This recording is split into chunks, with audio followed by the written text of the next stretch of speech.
Are you now going? Chapter 2 lecture was written by Russell Moy. We all called him Russ. Russ, in page 204, you can find his actual bio, where he came from and what he was doing. What I found was that his courses on lay ministry were some of the most popular at Drew, the official United Methodist Seminary. And here was this nice ordained American Baptist minister. Russ was an ordained American Baptist minister. So here I am at this nice American Baptist school being the United Methodist ordained minister. So, Russ and I often tease each other that we're in the wrong place, but we're doing the right thing.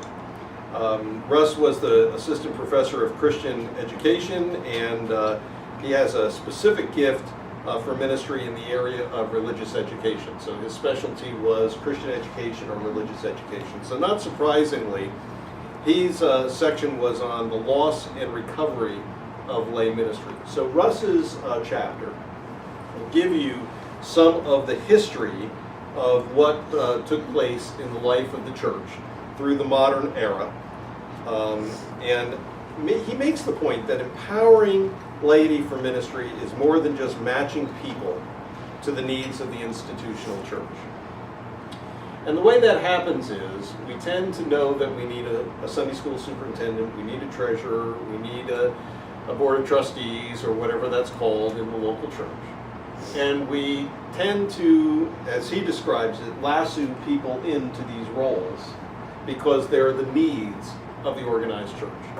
And he's making the point that a vision of lay ministry is presented, that the New Testament ideal is that the churches is as God's own people and priests are called and function not on the positions of the institutional church, but rather on the gifts they have for ministry.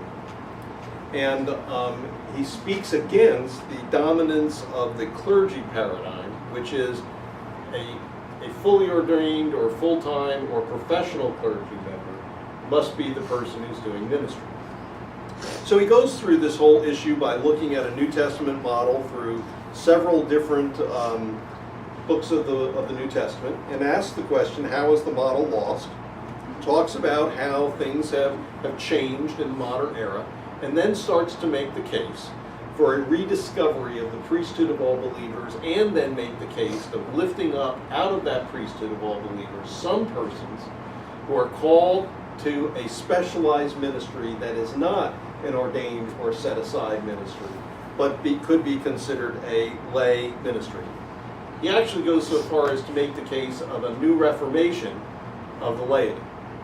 So in other words, reforming the way in which the priesthood of all believers works within the organized church, or as he describes it, the institutional church. He makes it very clear that the difference between ordained ministry and lay ministry is goes to the authority of the priest in Jewish tradition, and that is the administration of sacrament and word. And the priesthood of all believers did not abolish that ordained ministry even in Luther's time, that there were some things reserved for those who were set aside, that there was some form of preaching, some form of sharing the word that was reserved for ordained or set aside clergy, and there were certain functions, communion, baptism, funerals, marriages, and that we need to understand that empowering lay people as priests or ministers can be threatening to professional pastors. And what he's making the point is that in the modern era, the professional clergy started taking more and more of the roles of ministry that were not traditionally the set-aside ministry of the priest. So when we asked that question earlier about Jesus, was he part of the tribe of Levi, and could he have ever been a priest? And you asked the question, wasn't he often called a rabbi? And the answer was yes. What did rabbis do? They taught. What did priests do? They offered sacrifice. So what happened in the modern era is professional clergy, ordained clergy, full or part-time, took both sides of that. They became the teachers and they became the priests. And what Russ is making the point is splitting that apart. Now, here's a little test, see if anyone's still awake. What was his area of specialty as a professor? Religious education. So what do you think he's making the biggest point for in his? That the teaching ministry should mostly be carried out by the laity. Right? It should be, as we have in the course description, telling the biblical story in different ways and in different methods. So clearly, the sacraments are the priestly function, but the teaching, the sharing, is the function of the priesthood of all believers. The role of clergy and program staff will shift from conducting and micromanaging ministry to challenging, enlisting, training, placing, nurturing, and supporting volunteers who do the ministry.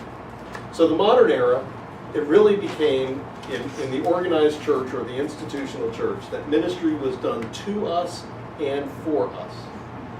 We expected the paid pastor to be the one doing ministry. We expected to give money so that people could do mission nationally and internationally.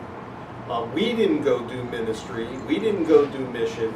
We gave money so others could go do it in our name. It became a representative ministry rather than a personal ministry.